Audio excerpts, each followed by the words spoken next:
Hello everyone, welcome to Nanjal gardens. இன்றைக்கி நம்முடைய கார்டனில் இருக்கக்கூடிய அழகான டேபிள் ரோசஸ் பார்க்க போகிறோம். ஒவ்வொரு வெரைட்டியாக பார்ப்போம். எத்தனை வெரைட்டிஸ் கவர் பண்ண முடியுமோ அவ்வளவும் இன்றைக்கி பார்ப்போம். மீதியை நெக்ஸ்ட் வீடியோவில் பார்க்கலாம். இது வந்து ஒரு க்யூட்டான ஒரு பிங்க் கலர் டேபிள் ரோஸ். பார்க்க எவ்வளோ அழகாக இருக்குது பார்த்தீங்களா? இது வந்து அந்த பிங்க் கலரில் ஒரு டார்க் கலரும் லைட் கலரும் மிக்ஸ் ஆன மாதிரி ஸ்ட்ரைப்ஸ் வரக்கூடிய ஒரு வெரைட்டி. இது பிங்க்கும் ஒயிட்டும் மிக்ஸ் ஆன மாதிரி ஒரு வெரைட்டி. இது வந்து ஒயிட் கலர் சிங்கிள் பெட்டல், ஆனால் லீவ்ஸ் வந்து நேரோ லீவ்ஸ் வரக்கூடிய ஒரு வெரைட்டி. இந்த வெரைட்டிக்கு பேர் டைரான்னு சொல்லுவாங்க. இது பார்த்திங்கன்னா பார்டரில் மட்டும் ஒயிட் கலர் பிங்க் கலர் வர்ற மாதிரி நடுவில் ஒயிட் வரக்கூடிய ஒரு வெரைட்டி.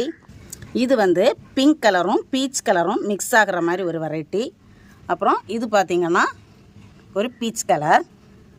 அடுத்தது நம்ம பார்க்குறது எல்லோ. ரெண்டு டிஃப்ரெண்ட் வெரைட்டிஸ் ஆஃப் எல்லோ இருக்குது. இது ஒரு கலர் எல்லோ. இங்கே பாருங்கள் இந்த எல்லோ எப்படி இருக்குன்னு. கலர் வித்தியாசம் தெரியுதா? Happy gardening.